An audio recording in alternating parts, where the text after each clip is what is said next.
Rosie, a young woman with Down syndrome, made her way enthusiastically through the entrance of guests, eager to select a dress for an upcoming special occasion. Upon spotting a beautiful red dress, the final one in inventory, she reached for it with excitement. Nearby, two affluent and pretentious young women exchanged knowing glances and began whispering among themselves.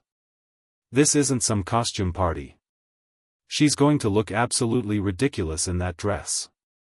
"How unfortunate," one of them remarked, deliberately speaking loud enough for Rosie to overhear, displaying an appalling lack of empathy. What these young women couldn't anticipate was that within moments, one of Hollywood's most down-to-earth and compassionate actors would enter the scene and deliver words that would leave an indelible impression on them. The impact of his intervention would be profound, and the subsequent events would transform everyone's perspective within the store. Before continuing with this narrative, we'd appreciate knowing your location. If you enjoy stories of this nature, please subscribe to our channel, as we have another touching story prepared for tomorrow. Rosie navigated swiftly through the crowded downtown sidewalk, maneuvering around hurried pedestrians. The late afternoon sunlight bounced off storefront windows, casting warm golden rays across her path. She was dressed in a blue and white striped top paired with a red overall dress, a straightforward yet vibrant ensemble that reflected her personality. Her mind was focused on a single objective: finding the perfect red dress. That evening would feature a gala ball at the Institute of Arts, bringing together students, faculty members, and several distinguished figures from the local arts community. This was a significant event, and Rosie wanted her appearance to be spectacular. Fashion had always been her passion, but she had never previously had the opportunity to shine at such a prestigious gathering. Now, having received an unexpected invitation following the showcase of her painting at a student exhibition, she had the chance to feel truly integrated into the artistic world she so admired. Upon arriving at Gessa's entrance, she inhaled deeply before stepping inside. The delicate scent of perfume mingled with the crisp freshness of new fabrics permeated the air. The establishment hummed with hushed conversations and the subtle rustling of garments on racks. She quickly surveyed the displays, taking in every element, the colors, materials, and textures.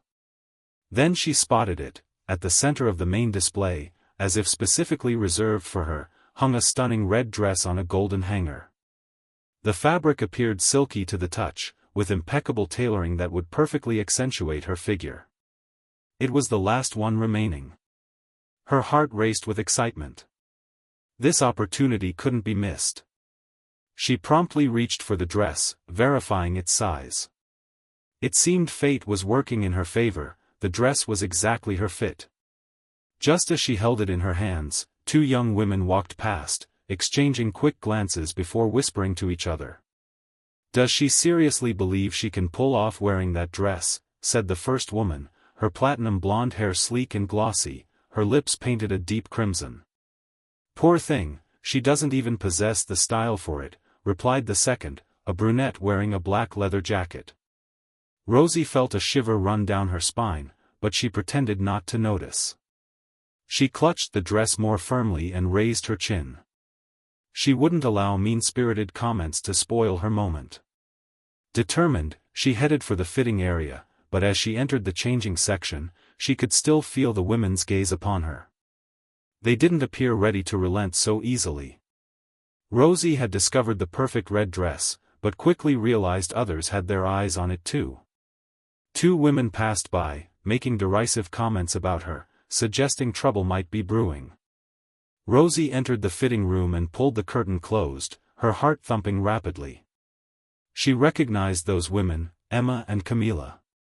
They attended the same college but belonged to an entirely different social sphere. Emma was the daughter of a powerful entrepreneur, constantly surrounded by people, always dressed in designer clothing, perpetually flashing that artificial smile that concealed her cruel intentions. Camila was her faithful follower, mimicking her every action, laughing at every malicious remark, helping propagate rumors. Rosie had heard the whispers before, in hallways, during study sessions, in restrooms. She knew they spoke disparagingly about her when she wasn't present. They criticized her gait, her fashion choices, her appearance, as if she were an outsider, as if she could never measure up. She examined the red dress hanging on the hook and ran her fingers across the fabric. She momentarily closed her eyes, reminding herself of her purpose. The gala, an event uniting students, professors, and influential figures from the art world, and she had received an invitation. That was all that mattered. Rosie removed her overalls and striped blouse, then slipped into the red dress. The material felt perfect against her skin. For the first time in ages, she experienced a sense of beauty. But then, the voices intruded. Oh my God, does she honestly think a dress can fix that? Emma laughed from outside. There isn't a fabric in existence that could help her, Camila replied. But look at the effort, cute. Rosie felt her throat constrict, but she refused to let tears form. You can hear us, right, Rosie? Emma continued, her voice dripping with fake innocence. Oops, forgot these stalls aren't soundproof. Camila snickered. Don't worry, babe. It's not like she doesn't already know. We're just voicing what everyone else is thinking. Rosie closed her eyes briefly, took a deep breath, and yanked the curtain open. Emma and Camila stood waiting, as if they had anticipated this moment all along. Emma took a step forward, raising an eyebrow. Wow, it's even worse than I imagined. Camila chuckled under her breath. Told you. Rosie crossed her arms. What do you want? Emma sighed and gestured toward the dress. I just don't understand why you keep trying. I mean, you're actually attending? Rosie felt her stomach knot. Yes, I was invited. Emma tilted her head slightly. Oh, of course, but have you considered what will happen when you make your entrance? Camila smirked. People will stare. They'll whisper.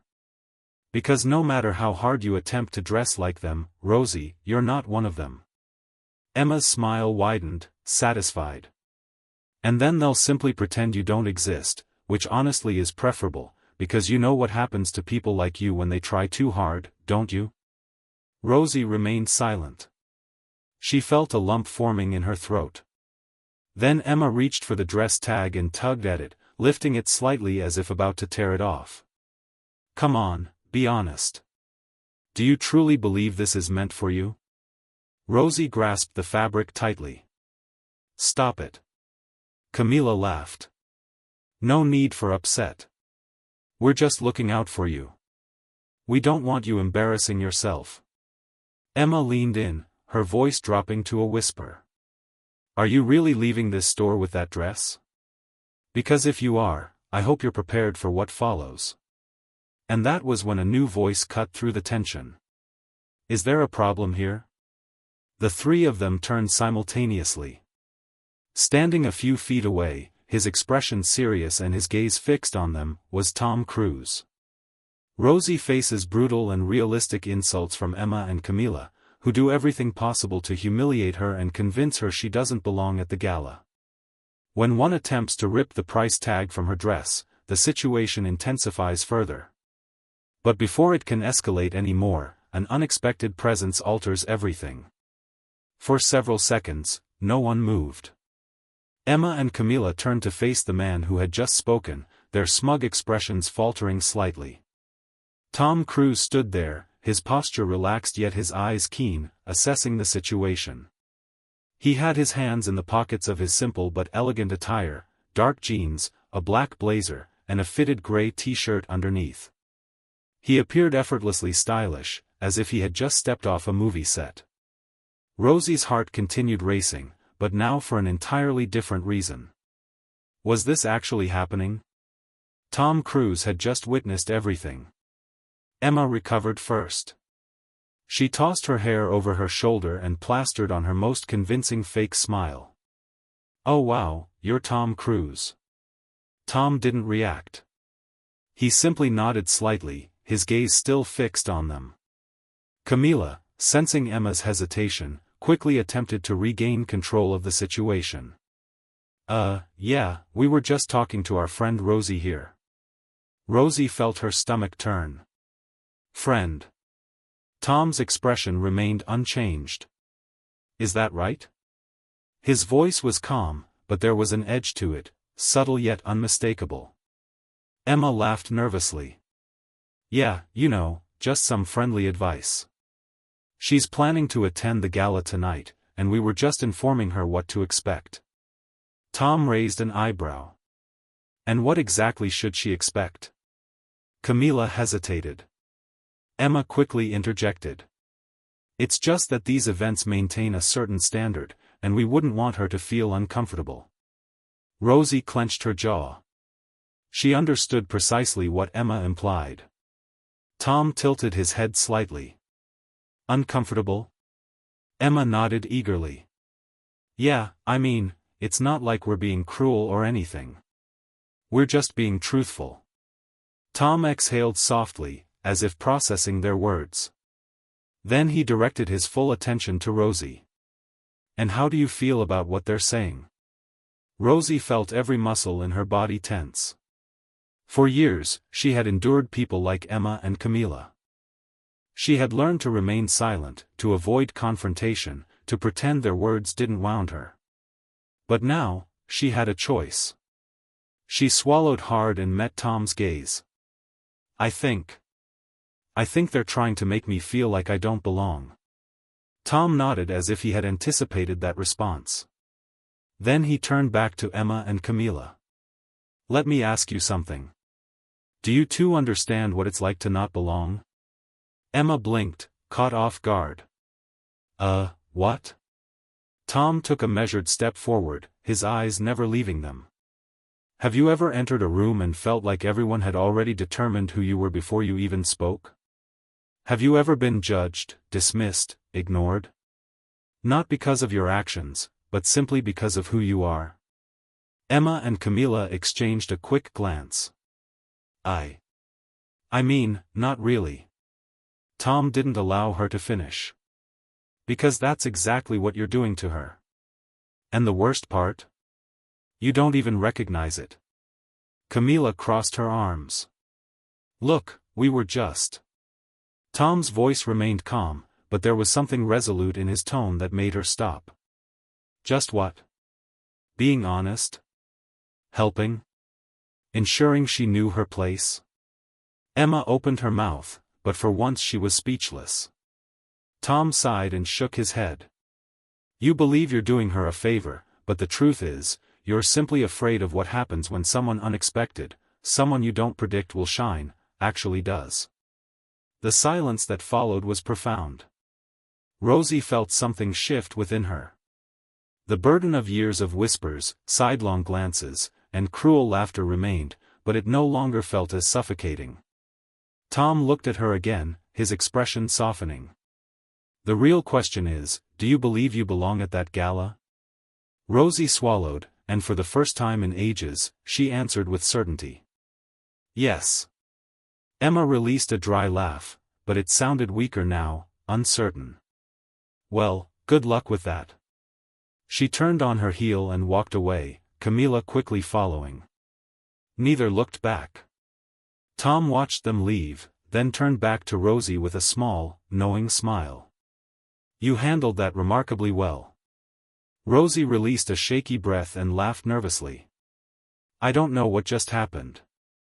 Tom chuckled. You stood up for yourself, that's what happened. She looked down at the dress she still wore, the same dress she had doubted just minutes earlier. But now it felt different, it felt right. Tom gave her a nod. I think you're going to look amazing tonight.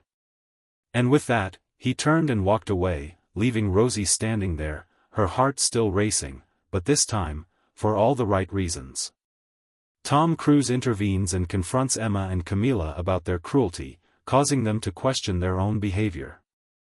But more significantly, Rosie discovers her voice, standing up for herself in a way she never had before. Now, with newfound confidence, she's prepared for the gala. Rosie remained standing in the same spot, her heart pounding rapidly. Tom Cruise had just defended her, but more importantly, he had empowered her to defend herself. She glanced across the store and spotted Emma and Camila on the opposite side, still whispering to each other. They were visibly furious. Emma was flipping her hair aggressively, while Camila shot Rosie a cold glare from a distance. But for the first time, Rosie felt no fear. She held the dress firmly and walked toward the checkout, disregarding the stares around her. Others' opinions no longer mattered, she was attending that gala. As she paid for the dress, a familiar voice spoke beside her, "Hope you're not letting them spoil the moment." She turned to see Tom, hands in his pockets, observing her with a small, knowing smile. "No," she replied, surprised by the steadiness in her own voice. "Actually, I believe I've never been this certain about anything in my life." Tom nodded. "Good, because the reality is, you don't require their permission to be anywhere." Rosie took the bag containing her dress and looked at him. "May I ask you something?" Tom gave a slight nod, encouraging her. "Do you always intervene like this when you witness this sort of situation?" He smiled, though there was something almost melancholic in his eyes. "I used to be the person others didn't think belonged. I understand what it's like to hear that you shouldn't be somewhere." Rosie remained silent for a moment. She had never imagined that Tom Cruise could have experienced such feelings. "And how did you handle it?" He chuckled. "I did exactly what you just did. I persevered." Rosie smiled, gripping the shopping bag a little tighter. "Then I suppose I'm heading in the right direction." Tom gave a slight nod and was about to depart when a sharp voice cut through the store. "Oh, you've got to be kidding me."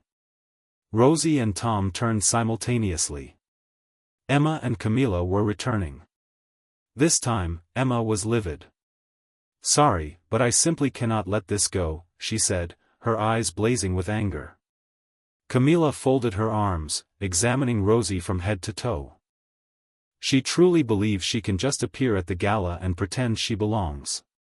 Rosie felt her stomach twist, but something inside her refused to yield.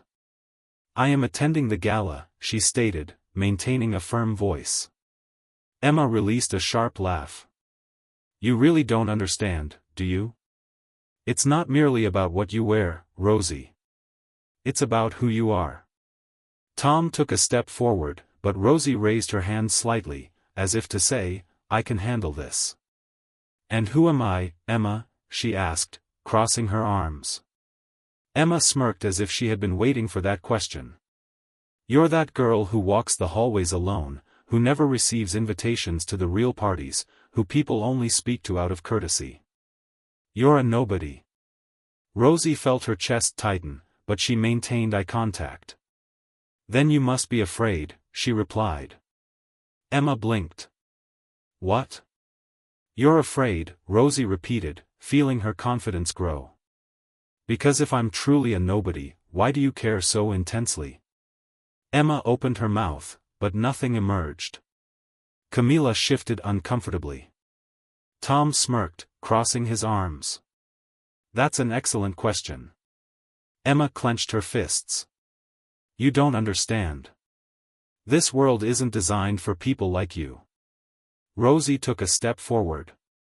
"And what exactly makes it yours? Your parents' wealth? The fact that you believe you can decide who belongs?" Emma hesitated. For the first time, she had no response.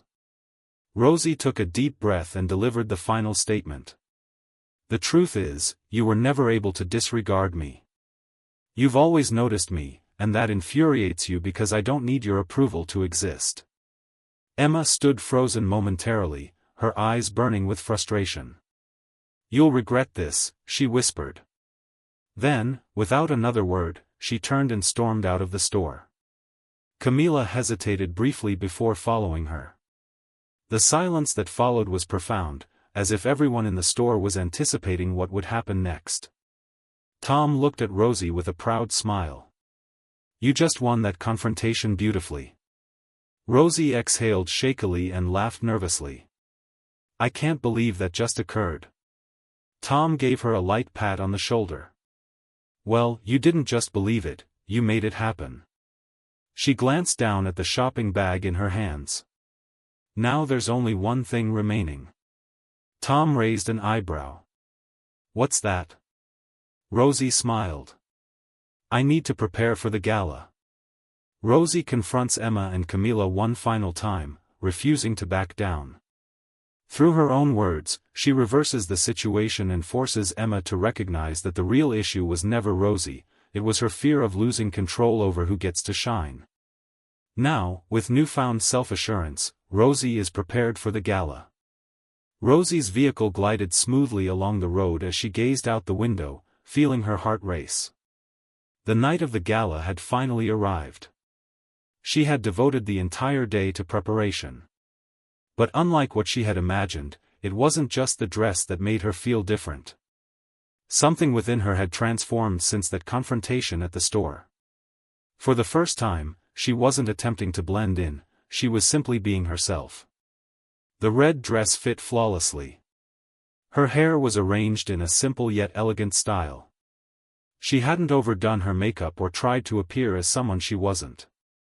She wanted to enter that ballroom as Rosie. When the driver opened the door, she inhaled deeply and stepped out. The venue's entrance was illuminated by golden lights, with a red carpet extending toward the grand doors. Elegantly dressed guests moved around her, laughing and conversing. For a moment, doubt crept in. But then, Tom's words echoed in her mind, the truth is, you don't need their permission to be anywhere. And with that thought, she walked inside.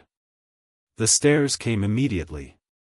Some guests glanced at her before returning to their conversations. Others gave her a more scrutinizing look, as if trying to determine why she was there. She ignored them all. She accepted a glass of champagne from a passing waiter and continued walking. Then she heard a familiar whisper, she actually showed up. Rosie turned and spotted Emma and Camilla standing near the main table. Emma held a glass of wine, but her tight grip revealed her displeasure. I give her an hour before she realizes she doesn't belong here, Camilla murmured. Emma forced a smile and strode toward Rosie. Wow, Rosie, you really made it, she said, her voice saturated with fake sweetness. I must say, that's quite bold of you. Rosie took a sip of her drink and looked Emma directly in the eye. Oh, Emma, you're still concerned about me. I thought you'd have moved past this by now. Emma blinked, clearly surprised by the confidence in Rosie's voice, but she quickly recovered. Of course not. I'm just waiting to see how long it takes before people realize you don't belong here. Rosie chuckled lightly. Funny, I was thinking the same about you. Emma's eyes widened slightly, and for the first time that night, she appeared to have lost control. Camilla nudged her arm. But Emma was already too irritated to stop. You think just because you purchased a dress and walked in here, you're suddenly one of us? Her voice was sharp, filled with frustration. You can wrap yourself in all the fancy fabric you want, but ultimately you're still just, you. Rosie took a deep breath and nodded. And you know what's amusing? I enjoy being me. Emma opened her mouth to respond, but a voice suddenly echoed through the ballroom. Ladies and gentlemen, everyone turned toward the stage where one of the event hosts held a microphone. Tonight we gather to celebrate emerging talent in the world of art, and among our guests we have someone who truly deserves special recognition. A young artist who has impressed everyone with her unique vision and remarkable sensitivity. Rosie frowned. The host smiled. Please extend a warm welcome to Rosie. For a split second, the ballroom fell silent. Then applause erupted. Rosie felt her stomach twist. Emma stood completely still, her expression frozen in shock. A man approached Rosie. Rosie, this way please. Still stunned, she followed him to the stage. When she arrived, the host grinned and handed her the microphone. Rosie, would you like to share a few words? She looked out at the crowd, at the professors, the renowned artists, the elite guests, at Emma and Camilla, who were too stunned to react. She took a deep breath. A few days ago, I wasn't certain if I belonged here, but tonight I realized that it's not about gaining acceptance. It's about believing you deserve the space you occupy. More applause followed. Some guests smiled. Others nodded in approval. And Emma disappeared into the crowd. As Rosie stepped off the stage, she saw a familiar face waiting for her. Tom Cruise. "I told you you belonged here," he said with a grin. Rosie laughed. "Yeah, I think I finally believe it now." Rosie not only attends the gala but receives unexpected public recognition. Emma watches as her plan to humiliate Rosie crumbles before her eyes. Now with newfound confidence, Rosie understands she never needed anyone's approval to feel worthy. The gala was in full swing, with laughter and music filling the grand ballroom. The chandeliers overhead cast a golden glow upon the guests, their elegant attire shimmering beneath the light. Rosie stood near the balcony, taking a deep breath of the cool night air. The burden that had once weighed on her chest, the doubt, the fear, the need for validation, had vanished. Tonight, she hadn't merely attended the gala, she had owned it. People had approached her, congratulated her, inquired about her work. Professors had praised her dedication. Art critics had expressed interest in her paintings. And most remarkably of all, she hadn't felt like an outsider, she had felt like she belonged. A voice interrupted her thoughts. "You're surprisingly composed for someone who just captured the spotlight." Rosie turned to see Tom Cruise standing beside her, hands in his pockets, an amused smile on his face. She laughed. "I think I'm still processing everything." Tom leaned against the railing. "Well, for what it's worth, I think you managed it better than most." She gave him a curious look. "You seem quite knowledgeable about situations like this." He shrugged. "Let's just say I've experienced my share of not belonging. And I've learned that the moment you stop requesting permission, the world begins making room for you." Rosie let his words sink in. "I think I finally understand what you mean." Tom nodded, then glanced back at the crowd inside. "So, what's next for you?" Rosie considered for a moment. A few days ago, she would have said she didn't know. But now, she smiled. "Keep creating. Keep showcasing my work. Perhaps even display my paintings in an actual gallery."